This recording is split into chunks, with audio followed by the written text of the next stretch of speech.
बिस्मिल्लाहिर्रहमानिर्रहीम। अस्सलामुअलैकुम। मेरे चैनल में आपका इस्तकबाल है। Welcome to SA teaching zone. तो आज की हमारी वीडियो है इंग्लिश स्पीकिंग कोर्स की। तो आज हम 43वें दिन पर पहुंच गए हैं। तो हमारा आज है 43rd डे। तो हमने छोटे छोटे टॉपिक लिए थे रोज़मर्रा की ज़िंदगी में इस्तेमाल होने वाले। तो आज का हमारा जो है 26वां टॉपिक है। इससे पहले हमने 25 टॉपिक कर लिए हैं। जैसे घर में हम या घर के बाहर या कोई मेहमान आता है तो उससे बात करते वक्त किस तरह के कॉमन जुमले जो होते हैं छोटे छोटे, तो वो जुमले बता दिए हैं आप लोगों को। तो उसको आप लोग अच्छी तरह से याद कर लेंगे, बाय हार्ट करके इस्तेमाल करने की कोशिश करेंगे, ताकि आप लोगों की झिझक जो है ख़त्म हो जाएगी, है ना, और फ्लुएंटली बोल पाएंगे आप लोग। तो आज का हमारा टॉपिक है 26वां दिन है, मतलब 26वां टॉपिक है मिलने पर, ऑन मीटिंग। जब हम किसी से मिलते हैं तो क्या क्या बोलते हैं, किस तरह हम बात करते हैं, है ना। आपके आने से बड़ा लुत्फ रहा। It's been nice seeing you. अब कब मुलाकात होगी। When do I see you again. When shall we meet again. Meet यानी मिलना, सी यानी देखना, यानी कब मुलाकात होगी, कब मिलेंगे हम, है ना। आपसे मिलकर बड़ी खुशी हुई। I am glad to see you. एक ज़रूरी काम आ गया है। There is a something important to do. आप इस दिन क्यों नहीं आए। Why didn't you come that day. तुम गलती पर हो। You are mistaken. You are at fault. दोनों में से कोई सा भी एक जुमला बोलेंगे, है ना। तुम बहुत दिनों में नज़र नहीं आए। बहुत दिनों से नज़र नहीं आए। लॉन्ग टाइम नो सी। इनफॉर्मल। अब उसके मतलब ये भी बोल सकते हैं, या ये हम बोल सकते हैं, didn't see you for a long time. उन्होंने आपको याद किया है। He has asked for you. अभी मेरा काम ख़त्म नहीं हुआ। My work is not yet over.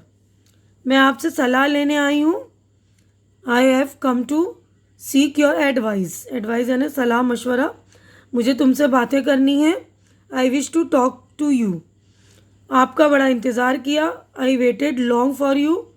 आप आधा घंटा देर से हैं। You are late by half an hour. हम बहुत जल्दी आ गए। हम बहुत ही जल्दी आ गए हैं। We have come too early. आपका क्या हाल चाल है। How are you. इससे मेरा तारुफ करा दो। Introduce me to him. तारुफ यानी इंट्रोडक्शन बोलते हैं ना, जान पहचान कराने को। अपनी राज़ी खुशी का तार दो। Wire about your welfare. हर रोज़ वर्जिश ज़रूर करो। Take exercise daily every day. ज़माने से इसकी कोई ख़बर नहीं आई, यानी हम बहुत बोलते हैं ना, बहुत दिनों से इसकी कोई ख़बर नहीं आई। I haven't heard about him for long. कोई अच्छी खबर सुनाइए। Let's have some good news. आपका ख़त अभी अभी मिला है। Your letter has just been received. जाते ही ख़त लिखना। Write immediately on reaching. अब आगे बढ़ते हैं हम अगले सफ़े पर। कहीं भूल न जाना। Don't forget it. Keep it in mind. इनके आ जाने पर मुझे ख़बर देना। Let me know when he comes. फिर मिलेंगे। See you again. इन्हें मेरा सलाम लिख देना। Give my regards to him या convey my regards to him, दोनों में से कुछ भी लिख देंगे। कभी कभी ख़त ज़रूर डाल दिया करो। Do write to me sometimes off and on. Sometimes बोलेंगे, या do write to me off and on. मुझे अपना पता देते जाइए। Please give me your address. अगले इतवार मुझे मिलो। Meet me next Sunday. क्या तुमने इसके साथ मुलाकात तय कर ली है। Have you arrange up a meeting with him or her, या have you fixed up a meeting with her or him. हर होगा लड़की के लिए, हिम लड़के के लिए। इनसे मिलकर बड़ी खुशी हुई। It was nice meeting him. आप किसी वक्त भी आइए। You are always welcome. तकल्लुफ़ मत कीजिए। There is no need for formality. Don't be formal. ठीक है ना, तकल्लुफ़ मत कीजिए। कहीं जाते तो हम बोलते हैं ना, तो ये बोल सकते हैं डोंट बी फॉर्मल। मेरे ताल्लुकात इसके साथ बिगड़े हुए हैं। I am not on good terms with him. हमारे आपसी ताल्लुकात बहुत अच्छे हैं।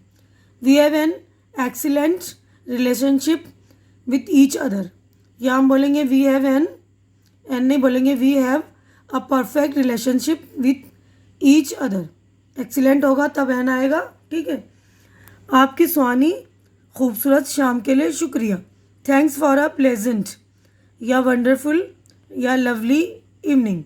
तीनों में से प्लेजेंट, वंडरफुल या लवली, तीनों में से कोई सा भी एक बोल देंगे।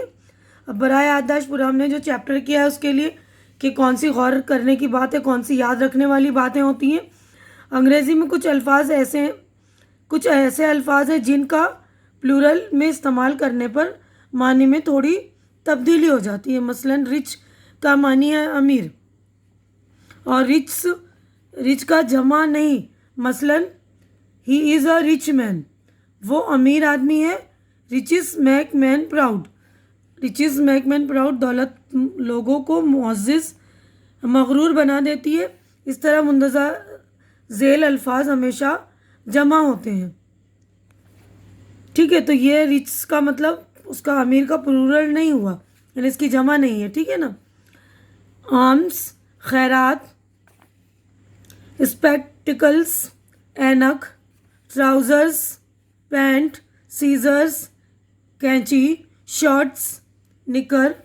कुछ ऐसे अल्फाज हैं ऐसे भी जो हैं तो जमा के मगर हमेशा वाहिद लफ्ज़ की तरह काम में लाए जाते हैं। जैसे कि मैथमेटिक्स इज़ डिफ़िकल्ट, तो मैथमेटिक्स भी जमा है। हिसाब सख्त मजमून है। इस तरह ये लफ्ज़ जमा अल्फाज की तरह मुस्तमिल हैं, इनकी खूब मश्क करें। यानी ये बहुत सारी चीज़ें ऐसी हैं जो हमेशा जो है जमा में यूज़ होती है। जैसे स्पेक्टिकल्स यानी चश्मा जो होता है उसको बोलते हैं ना, दो चीज़ें होती हैं पैर्स में यूज़ होती हैं, तो ट्राउज़र, सीजर्स, ठीक है ना। तो शॉर्ट्स, इनको हमेशा जो है जमा में बोला जाता है। इनिंग्स, पारी, न्यूज़, खबर, मीन्स, तरीका, कॉर्प्स, फौज की टुकड़ी, सीरीज़, किताबों का सिलसिला।